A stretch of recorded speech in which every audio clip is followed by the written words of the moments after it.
María: Señor, ¿qué quieres que haga? Ahora un episodio así sucedió literalmente. El Señor Jesús se le apareció a un hombre llamado Saulo, y Saulo hizo esa pregunta.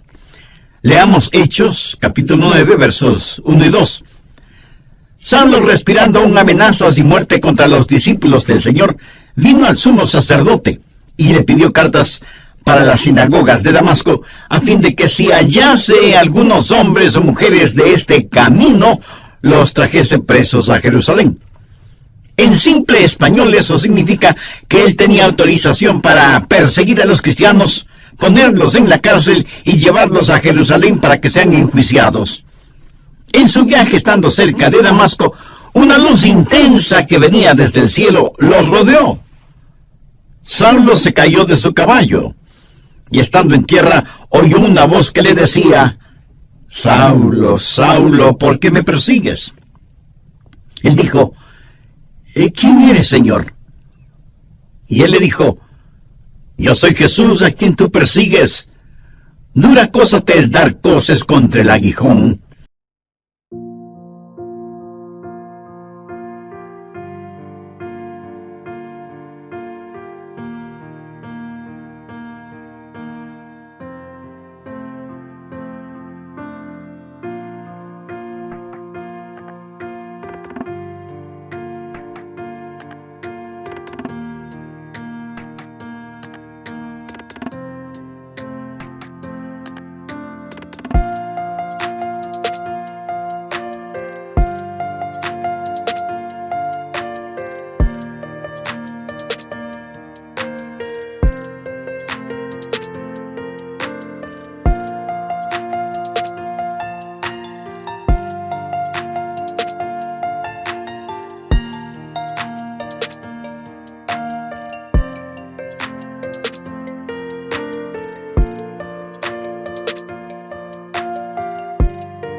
Él, temblando y temeroso, dijo: Señor, ¿qué quieres que yo haga?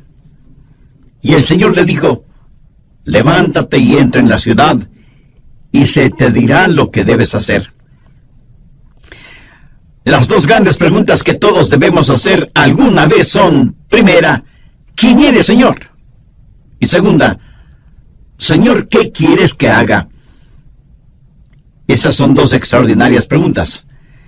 Y el apóstol Pablo invirtió el resto de su vida encontrando las respuestas a esas preguntas. ¿Quién es Jesús? ¿Y qué es lo que Jesús quería que él hiciera? Leí acerca de un joven marinero que hizo su primer viaje a bordo de un destructor, cruzando el océano. El entrenamiento de este joven marinero era impecable, por lo que le asignaron la tarea de sacar ese buque de guerra del muelle y llevarlo de regreso a los Estados Unidos. Era la primera vez que le habían asignado un trabajo tan importante y él quería hacerlo bien. Era un joven marinero muy inteligente, así que en un momento la cubierta del buque se llenó de actividad. El joven da órdenes por aquí y órdenes por allá, y todo se movía con la precisión de un reloj suizo. Y a pesar de lo difícil que es la maniobra de sacar del muelle un buque tan grande, lo hicieron muy bien y en un tiempo récord. De pronto le dijeron al joven marinero que tenía un mensaje del capitán. Y le pareció extraño, porque era un mensaje impreso. Pero lo leyó, y esto es lo que decía el mensaje: joven, ha realizado un excelente trabajo. Lo ha hecho velozmente, todo de acuerdo a las normas y reglamentos. Pero hay una regla no escrita que no tomó en cuenta.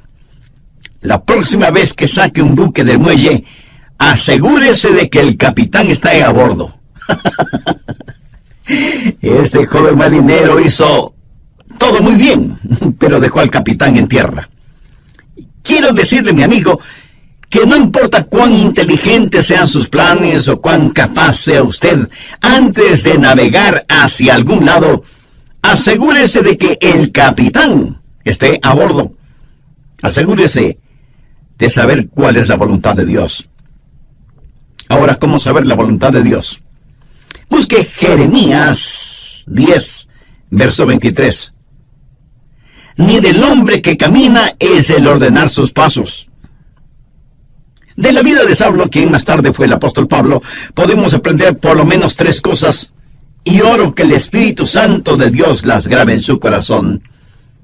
Primero, una guía es prometida. ¿Y qué bendición es esta? Dios ha prometido guiar. Mire Hechos 9, la parte final del verso 6. Y el Señor le dijo, levántate y entra en la ciudad, y se te dirá lo que debes hacer. No creo que Jesús pudo haberle dado una mejor promesa que esta. Y usted dirá, pastor, eso es lo que el Señor le dijo a Saulo, pero no me lo ha dicho a mí. Déjeme darle algunos versículos. Efesios 2:10. Porque somos hechura suya, creados en Cristo Jesús para buenas obras, las cuales Dios preparó de antemano para que anduviésemos en ellas. ¿Qué es lo que esto significa? Que Dios tiene un plan para su vida. Salmo 37:23. Por Jehová son ordenados los pasos del hombre, y él aprueba su camino. Salmo 32:8. Te haré entender y te enseñaré el camino en que debes andar. Sobre ti fijaré mis ojos. ¿No es esa una hermosa promesa? Y ahora Isaías 58:11. Jehová te pastoreará siempre. Proverbios 3, versos 5 y 6. Fíate de Jehová de todo tu corazón, y él enderezará tus veredas. Mi amigo, la voluntad de Dios viene a nosotros de 3 formas. Primero, viene como su voluntad soberana. La voluntad soberana de Dios siempre se realiza. Nadie puede cambiarla ni detenerla. Dios es Dios y realiza lo que desea hacer, porque no hay nadie que pueda oponerse a su voluntad. La voluntad de Dios es misteriosa, es desconocida. Ni usted ni yo podemos conocerla. Solamente Dios la conoce. Deuteronomio 29:29 dice, las cosas secretas pertenecen a Jehová nuestro Dios, mas las reveladas son para nosotros y para nuestros hijos para siempre. Las cosas secretas pertenecen a Dios.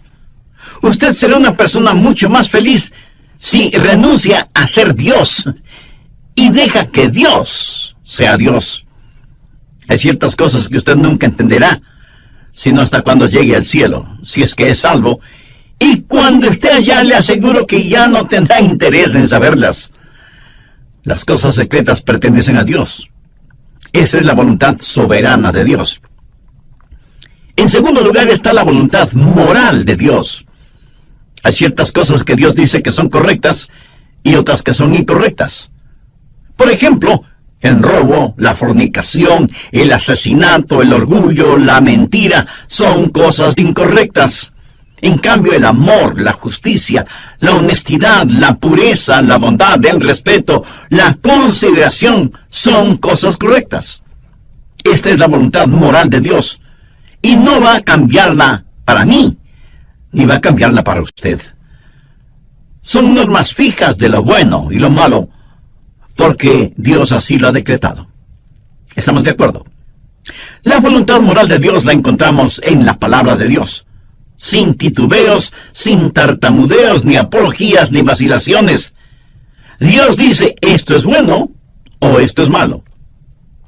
Es la voluntad moral de Dios y no la va a cambiar absolutamente por nadie.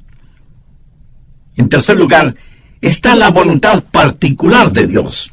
Esto es, la voluntad especial de Dios para usted o para mí. Dios tuvo una voluntad especial para Saulo. Por ejemplo, mire en Hechos 9:15. El Señor le dijo, ve, porque instrumento escogido me es este para llevar mi nombre en presencia de los gentiles y de reyes y de los hijos de Israel. Porque yo le mostraré cuánto le es necesario padecer por mi nombre. Dios tuvo un plan muy especial para este hombre. Pablo sería un apóstol a los gentiles. Era un vaso escogido. Verá, eso es muy importante para mí. Dios lo escogió en forma muy particular para que sea un vaso especial, y Dios tiene una voluntad especial para cada uno de nosotros. Por ejemplo, fue la voluntad soberana de Dios que un hombre llamado Adrian Rogers sea parte de los elegidos de Dios. ¡Aleluya! Yo francamente no lo entiendo, pero me regocijo. Es la voluntad soberana de Dios. En forma soberana, Dios derramó su amor sobre mí y me salvó, y agradezco a Dios por eso. Y luego fue la voluntad moral de Dios que yo me casara con una cristiana. La Biblia dice que no debemos unirnos en yugo desigual con los incrédulos. Por lo tanto, sé que Dios tiene una voluntad moral para que, si me case con una creyente en el Señor Jesucristo. Y para mí, Dios tuvo una voluntad particular, y su nombre es Joyce. ¿Lo ve? La voluntad soberana de Dios trabajó en mi vida. La voluntad moral de Dios estuvo en mi esposa. Sabía que quería casarme con una muchacha cristiana. Y cuando iba a dejar a casa a Joyce después de haber estado en la iglesia, o después de algún juego de fútbol en la universidad, al regresar a mi casa oraba: oh Dios, quisiera casarme con Joyce. Y creo con todo mi corazón que Dios contestó mi oración porque estaba dentro de su voluntad. Y Dios me dio esa maravillosa y especial mujer para que sea mi esposa. Dios tiene un plan para su vida. Dios tiene una voluntad particular para su vida. El por qué Dios está interesado en usted o en mí solo muestra la grandeza de su amor. Somos menos que una partícula de polvo en el océano de la existencia, y sin embargo, Dios nos conoce. Él sabe nuestras idas y venidas, sabe cuándo nos sentamos y cuándo nos ponemos de pie. Aún los cabellos de nuestra cabeza están contados. Y Dios no solo que nos ama, sino que también cuida de nosotros. Un niño comenzó a orar el Padre Nuestro y dijo: Padre nuestro que estás en los cielos. ¿Cómo es que sabes mi nombre? Se imagina, Él sabe nuestro nombre. De entre los billones de seres humanos que existen y que son preciosos para Él, Dios sabe el nombre de cada uno de sus hijos. La voluntad de Dios está prometida. Guía y liderazgo es su promesa. ¿La tiene usted? Dios ha prometido guiarle, pero sabe que hay 6 errores o mitos acerca de la voluntad de Dios. Espero y oro que podamos desterrarlos de nuestras mentes para siempre. Son mitos que necesitan ser destruidos. Primero, que Dios le dará un mapa para su vida. Y eso no es cierto. No lo hará. No se lo dio el apóstol Pablo entonces, y no se lo dará a usted ahora. La voluntad de Dios para usted no es un mapa. Es una relación. Cuando Él guió al pueblo de Israel por el desierto, ¿cómo lo guió? ¿Le dio algún mapa? No. Pero les dio las columnas de fuego y nubes para que las siguieran y para que el pueblo se mantuviera relacionado con Él. A muchos nos gustaría tener un mapa y decir: vamos a ir a este lugar y luego iremos a este otro lugar y más tarde aquí y más tarde allá. Pero Dios es el que quiere hacer eso, y me alegro de que sea así, aún para mantener la parte romántica del asunto. De otra manera, todo carecería de emoción y hasta de sentido de reverencia y temor, si supiéramos lo que mañana tiene para nosotros. Cuando estudiaba en la universidad, un día otro joven que se estaba preparando para ir al pastorado se sentó junto a mí y me dijo: Adrián, ¿sabes lo que hice la semana pasada? Le dije que no lo sabía. Y él prosiguió: estuve en Memphis, en Tennessee, y fui a ver al Dr. Lee. De paso, debo decir que el Dr. Lee fue con toda seguridad el más grande, cordial, santo y elocuente ministro que yo haya conocido. Así que ese joven y neófito teólogo, al decirme que estuvo para verse con el Dr. Lee, me dejó poco menos que asombrado. Y pensé: ¿cómo logró entrar? ¿Y cómo el Dr. Lee pudo perder el tiempo con un joven imberbe como él? Yo pensaba todo eso y al mismo tiempo me decía, cómo me hubiera gustado a mí hacer lo mismo. Hubiera sido como decir, estuve en Washington y fui a ver un ratito al presidente de los Estados Unidos. Así que, picada mi curiosidad, le dije, a ver, cuéntame, ¿cómo lo lograste? Me dijo que llegó hasta la oficina de la secretaria y le preguntó si podía ver al doctor Lee. Ella me dijo que sí, pero solo por unos pocos minutos. Él entró en la oficina del doctor Lee, conversaron brevemente sobre varias cosas y finalmente el doctor Lee oró con y por el joven estudiante. Y eso fue muy interesante para mí. Y traté de imaginarme toda la escena. Los años pasaron y en la voluntad de Dios llegué a ser el pastor de esa misma iglesia. Tuve la misma oficina que tuvo el doctor Lee. Un día mi secretaria me llamó por el intercomunicador y me dijo, el doctor Lee está aquí y quiere saber si puede conversar con usted unos minutos. Por supuesto, hágalo pasar inmediatamente. Y sin querer, vino a mi memoria el episodio de mi joven amigo universitario que años atrás, estando de paso por Memphis, fue recibido en forma cordial e inmediata por el doctor Lee. La voluntad de Dios no es un mapa, es una relación personal. Segundo, quítese de la cabeza la idea de que Dios es una especie de aguafiestas espiritual. Que si usted hace la voluntad de Dios, ese es el final de su gozo, de su alegría. Hay mucha gente que no quiere saber la voluntad de Dios por temor de lo que podrían encontrar.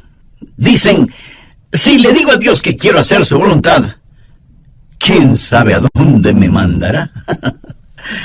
Muchos de ustedes seguramente son padres. Suponga que un día su joven hijo de 14 o 15 años viene y le dice, papá, estoy convencido que eres un hombre bueno, piadoso y sabio. Quiero saber qué es lo que quieres que haga. Haré cualquier cosa que tú quieras que haga. ¿Qué haría usted? Creo que usted primero se quedaría como una estatua con la boca abierta. No daría crédito a lo que está escuchando de boca de su hijo. Segundo, como un sonámbulo iría donde está su esposa y le preguntaría, ¿escuchaste lo que nuestro hijo dijo? Pues veamos qué podemos pedirle que haga para hacerle la vida miserable. Se va a arrepentir de haber dicho lo que dijo. ¿Qué es lo peor que podríamos pedirle que haga? Amigo, no tenga temor de la voluntad de Dios. La voluntad de Dios es lo que usted quisiera para usted mismo, si tuviera el suficiente sentido común para desearla. Amigo, ¿entendió esa frase? La voluntad de Dios es lo que usted quisiera para usted mismo, si tuviera el sentido suficiente común para desearla. ¿Busca usted diaria y diligentemente la voluntad de Dios para su vida? Si usted no conoce al Señor Jesucristo como su Salvador y Señor en forma personal, de ninguna manera buscará la voluntad de Dios. ¿No quisiera este mismo momento buscar a Dios y conocer su voluntad? Lo invito a que diga la siguiente sencilla oración conmigo. Querido Dios, reconozco que por estar viviendo de acuerdo a mi voluntad, he vivido en pecado y en rebelión contra ti. Intelectualmente sé que Cristo murió por mis pecados para perdonarme y salvarme. Pero ahora, convencidamente, acepto a Cristo como mi Salvador y mi Señor. Señor Jesús, ven a morar en mi corazón. Tome el control total de mi vida. Hazme la clase de persona que tú quieres que sea. Y ayúdame a nunca avergonzarme de ti, independientemente de las circunstancias o de las consecuencias. Todo lo pido con acción de gracias en tu precioso nombre. Amén.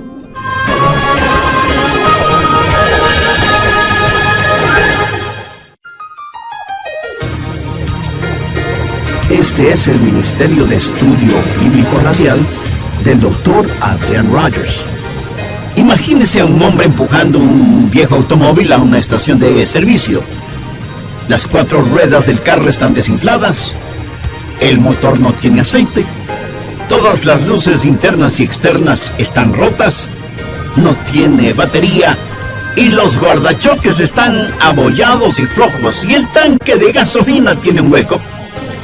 Uno de los empleados de la gasolinera viene con los ojos asombrados al ver que el hombre logra empujar el carro hasta una de las bombas de gasolina. Y el hombre le dice: llénelo con gasolina especial, por favor. Y el empleado de inmediato le pregunta: ¿y para qué? ¿Para qué?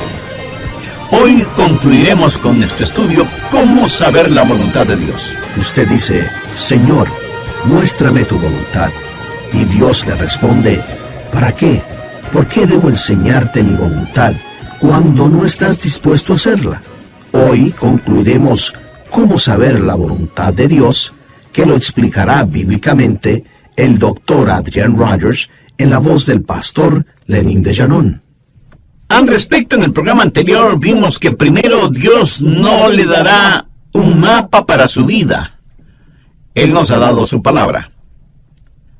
Segundo, no crea a quienes le dicen que Dios es un aguafiestas espiritual. Tercero, deje de pensar que Dios habla solo a cierta categoría de personas, o que Dios revela su voluntad solo a pastores o misioneros, o a la gente que trabaja en la iglesia o cosas por el estilo. Pero que Dios no tiene una voluntad para personas comunes y corrientes. Dios tiene una voluntad para cada vida. Así que deje de pensar que Dios sea Dios en su vida. Dios habla pasiblemente a algunas personas y a otras Dios tiene que llamarles fuertemente la atención. Quinto, otro mito que debemos sacarlo del corazón y mente es el creer que Dios muestra su voluntad solo a gente joven, pero no a gente mayor. Siempre les estamos diciendo a los jóvenes que deben buscar la voluntad de Dios para sus vidas. Escuche, quiero decirle que usted, sea que tenga 9 años de edad o 90 años de edad, usted debe buscar la voluntad de Dios para su vida. Si Dios ya hubiera terminado con usted, Él ya le hubiera llevado al cielo. Dios tiene un plan para su vida. Sexto, el último mito que necesitamos destruir es el que dice que de alguna manera Dios oculta o esconde su voluntad de nosotros. Pensemos nuevamente en el joven que está frente a su padre, quien le dice: hijo, hay algo que quiero que hagas y si lo haces, te daré una buena recompensa. Pero si no lo haces, te llevaré a tu cuarto y aplicaré la vara de la disciplina donde termina tu espalda. Y el hijo responde: bueno, papá, ya que lo explicas de esa manera, ¿qué es lo que quieres que haga? Y el padre le responde: pues no te lo voy a decir. Tú debes descubrirlo. Pregunto, ¿qué clase de padre haría una cosa así? Dios no esconde su voluntad de nosotros. Todos los versículos que hemos visto dicen que Dios quiere revelar su voluntad, que Dios quiere mostrarnos su voluntad. La voluntad de Dios no es una especie de tesoro de piratas, escondido quién sabe dónde. Segundo, la guía es provisional. Hay ciertas provisiones que están en juego antes de que usted conozca la guía de Dios. Por ejemplo, en primer lugar, debe haber disponibilidad. Miremos nuevamente Hechos 9:6. Él, temblando y temeroso, dijo: Señor, ¿qué quieres que yo haga? Ahora, eso presupone que él quiere hacer lo que Dios quiere que él haga.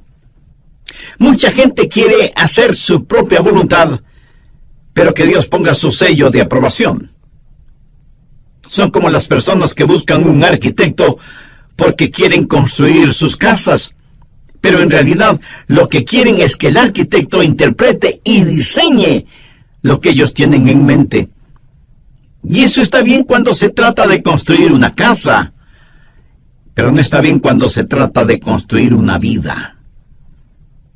La pregunta de Pablo fue: Señor, ¿qué quieres que yo haga? Eso quiere decir: Señor, tú estás en control, no yo. ¿Sabe lo que es la humildad? Humildad significa que se le puede enseñar. ¿A cuántos de ustedes se les podría enseñar hoy? El Salmo 25:9 dice: encaminará a los humildes por el juicio y enseñará a los mansos su carrera. ¿Es usted humilde? ¿Manso? Si no lo es, usted no estará disponible. Si no lo es, no conocerá la voluntad de Dios. Pero no solo debe haber disponibilidad y mansedumbre, sino también, y en tercer lugar, debe haber apertura. Apertura. Pablo buscó la voluntad de Dios inmediatamente, y él oró y dijo: Señor, muéstrame tu voluntad. ¿Ha estado usted abierto a la voluntad de Dios? Y no es cuestión de simplemente decir: si Dios quiere mostrarme su voluntad, lo hará. ¿Ha orado usted en forma honesta y sincera diciendo: Señor, yo quiero conocer tu voluntad? ¿Se reporta usted para servicio diario delante de Él? Después de conocer al Señor Jesús, usted va a ser como Pablo y decir: Señor, ¿qué quieres que yo haga? Y aún hay otra provisión. Hechos 9, versos 8 y 9. Entonces Saulo se levantó de tierra, y abriendo los ojos no veía a nadie.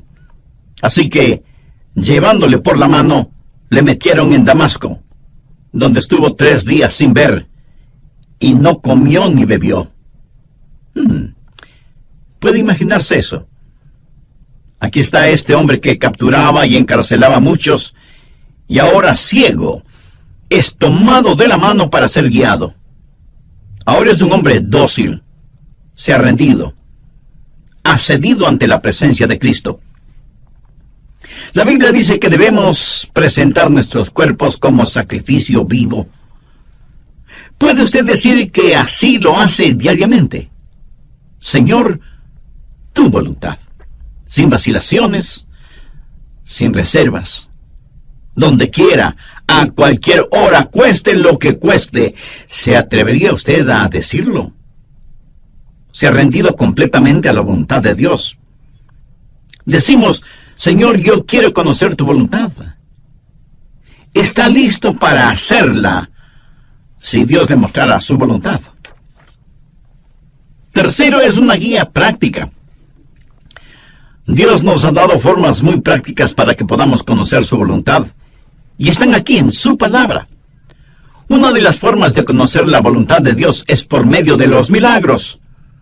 Mire lo que le sucedió a Saulo.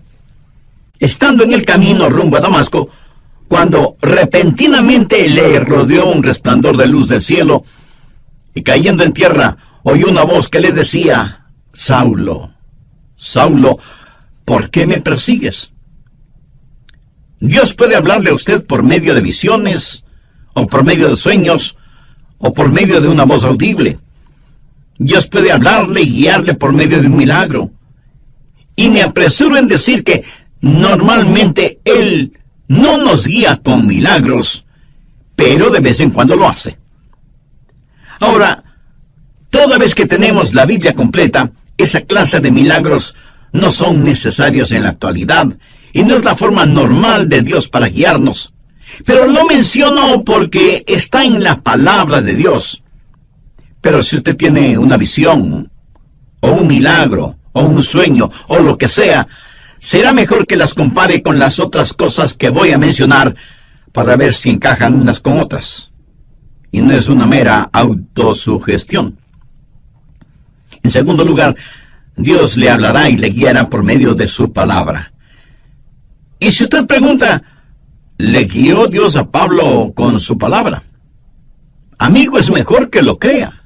Verá, primero, él era un rabí y conocía muy bien la palabra de Dios, el Antiguo Testamento. Segundo, Hace poco él había escuchado un sermón en los labios de uno de los más grandes evangelistas de entonces, un hombre ungido y lleno del Espíritu Santo, cuyo nombre fue Esteban. Y cuando el santo Dios le habló a Saulo, le dijo: dura cosa te es dar coces contra el aguijón. Pablo estaba lleno de la palabra de Dios, y es la palabra de Dios la que guía. Anota al margen el siguiente versículo. Salmo 119, 115. Lámpara es a mis pies tu palabra, y lumbrera mi camino. Mucho de la voluntad de Dios para su vida se encuentra en la Biblia, mi estimado amigo. Por ejemplo, la voluntad de Dios es que usted no se case con una persona no creyente. Así lo dice su palabra. Si usted está saliendo seriamente con una persona que no es salva, entonces, ¿por qué lo hace si sabe que no puede casarse con esa persona? Muchas veces usted conoce la voluntad de Dios al leer la Biblia y dice: bueno, Dios me está guiando a que me divorcie de mi cónyuge y me case con otra persona. Mi amigo, esa es una ignominiosa mentira. Es una mentira atrevida. Y es una absurda arrogancia de su parte el orar y pedir que Dios le muestre su voluntad cuando ya se la ha mostrado con su palabra. ¿O se considera usted una persona súper especial, a la cual Dios le concederá algo que está en contra de lo que Él mismo ha establecido en su palabra? Piénselo. En tercer lugar, Dios le guiará por medio de su gente, los hijos de Dios. Veamos Hechos 9, los versos del 10 al 13. Había entonces en Damasco un discípulo llamado Ananías, a quien el Señor dijo en visión: Ananías. Y él respondió: heme aquí, Señor. Y el Señor le dijo: levántate, y ve a la calle que se llama Derecha, y busca en casa de Judas a uno llamado Saulo, de Tarso, porque he aquí, él ora, y ha visto en visión a un varón llamado Ananías, que entra y le pone las manos encima para que recobre la vista. Entonces Ananías respondió: Señor, he oído de muchos acerca de este hombre. ¿Cuántos males ha hecho a tus santos en Jerusalén? Cuando Dios le habló a Saulo y le dijo que le mostraría su voluntad, Dios también habló a Ananías y lo utilizó para confirmar su voluntad en la vida de Saulo. En Proverbios 24:6 leemos: en la multitud de consejeros está la victoria. ¿Qué quiere decir eso? Que cuando Dios le habla a usted acerca de algo, muchas veces Dios lo confirmará por medio de alguien más. Mateo 18:16 dice: toma aún contigo a uno o dos, para que en boca de 2 o 3 testigos conste toda palabra. No sea ni orgulloso ni arrogante pensando que usted no necesita el consejo de otras personas. Otra manera en que Dios confirma su voluntad para usted es por medio del Espíritu Santo. Hechos 9:17 dice: fue entonces Ananías y entró en la casa, y poniendo sobre él las manos dijo: hermano Saulo, el Señor Jesús, que se te apareció en el camino por donde venías, me ha enviado para que recibas la vista y seas lleno del Espíritu Santo. Y desde ese momento el Espíritu de Dios estuvo guiando a Saulo, quien más tarde escribió a los romanos: porque todos los que son guiados por el Espíritu de Dios, estos son hijos de Dios.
empuja. Dios susurra y guía. Él guía a sus ovejas. No las está llevando al matadero, las lleva a pastos verdes. Y es mejor que usted sea sensible para escuchar al Espíritu Santo y reconocer la voz de Dios. Finalmente, usted puede conocer la voluntad de Dios por la sabiduría de Dios. Él le guiará con absoluta sabiduría. Note lo que dice Hechos 9:20 al referirse a Saulo. Enseguida predicaba Cristo en las sinagogas, diciendo que este era el Hijo de Dios. Este hombre, Saulo, comenzó a predicar de inmediato. Y todos los que le oían estaban atónitos y decían: ¿no es este el que asolaba en Jerusalén a los que invocaban este nombre? Y a eso vino acá, para llevarlos presos ante los principales sacerdotes. Pero Saulo mucho más se esforzaba y confundía a los judíos que moraban en Damasco, demostrando que Jesús era el Cristo. Ahora, ¿de dónde tuvo esa sabiduría? Dios le dio sabiduría sobrenatural. Santiago 1:5 dice: y si alguno de vosotros tiene falta de sabiduría, pídala a Dios, el cual da a todos abundantemente y sin reproche, y le será dada. ¿Sabe lo que es la sabiduría? Sabiduría es ver la vida desde el punto de vista de Dios. Cuando usted ora y tiene el Espíritu de Dios y la palabra de Dios en usted, empieza a tener sabiduría. El conocimiento viene cuando observamos las cosas a nuestro alrededor. La sabiduría viene cuando miramos hacia arriba, a Dios. La sabiduría tampoco es tener unas lagrimitas en las pestañas y un calorcito en el corazón. Sabiduría es tener una mente fija en Dios, llena de la palabra de Dios y guiada por el Espíritu Santo de Dios. ¿Qué es lo que dice Santiago? Que si pedimos a Dios que nos dé sabiduría, Él nos la dará y seremos guiados por la providencia de Dios. En el capítulo 9 de los Hechos, encontramos que ciertas personas decidieron que Saulo era una verdadera molestia y que debían destruirlo. Pero el complot llegó a oídos de Saulo y los discípulos le ayudaron a escapar, bajándole por el muro en una canasta. ¿Se acuerda de ese relato? Pero, ¿cómo supo él que querían matarle? Bien, en la providencia de Dios, esas acechanzas llegaron a conocimiento de Saulo y pudo escapar. La providencia de Dios. Dios abre puertas y Dios cierra puertas. Y lo que usted podría considerar casualidad es el plan de Dios y la forma en que Dios nos guía en este mundo. Y muchas veces no lo vemos como la providencia de Dios, sino hasta muchos años después. Amigo, no tenga temor de la voluntad de Dios. La voluntad de Dios no lo llevará donde el poder de Dios no pueda sustentarlo. Y la voluntad de Dios es absolutamente lo mejor para usted, para su cónyuge, para sus hijos. Ahora escúcheme muy atentamente. La forma de conocer la voluntad de Dios para el resto de su vida es hacer la voluntad de Dios ahora. Es muy difícil el pilotear un barco que no se mueve. Verá, la forma de entender la parte de la Biblia que no entiende es obedeciendo lo que sí entiende. La manera de saber